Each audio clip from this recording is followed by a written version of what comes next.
রোজ রোজ একঘেয়েমি চিকেন খেয়ে বোর হয়ে গিয়েছো? তাহলে তো একটু ভিন্ন স্বাদের ট্রাই করতে হয় নাকি? একদম তোমাদের জন্য কম সময়ে কম উপকরণে চিকেন মাখনির রেসিপি নিয়ে কিন্তু হাজির।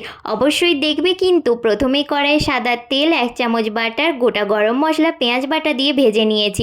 তারপরে এই চিকেনের পিসগুলোও দিয়ে পেঁয়াজের সাথে লাল লাল করে ভেজে নেওয়ার পর 1 চামচ আদা বাটা, 1 চামচ রসুন বাটা, 1 চামচ কাঁচা লঙ্কা বাটা দিয়ে বেশ ভালো করে চিকেনের সাথে কষিয়ে নিচ্ছি।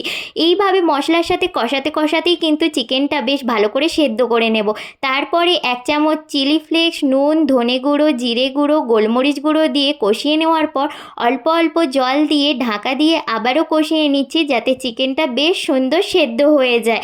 তারপরে এইদিকে সামান্য ওই 2 চামচ মতন টক দই ভালো করে ফেটিয়ে দিয়ে দিলাম, আর সামান্য একটু বাটি ধোয়া জল দিয়ে আবারও কষিয়ে নিচ্ছি। এইদিকে একটা প্যান বসিয়ে সামান্য পরিমাণে সাদা তেল, 1 চামচ বাটার, গোটা জিরে, আদা কুচি একটু ভেজে নিয়ে টমেটো আর ক্যাপসিকামটাও ভেজে নিলাম। এদিকে চিকেনে সামান্য একটু চিনি আর জল দিয়ে নেড়ে চেড়ে এই ক্যাপসিকাম আর টমেটো ভাজাটা দিয়ে নেড়ে চেড়েই নামিয়ে নেব। তবে তোমরা যতটা গ্রেভি খেতে চাও সেই অনুযায়ী রাখবে। অবশ্যই একবার ট্রাই করে জানিও তোমাদের কেমন লাগলো।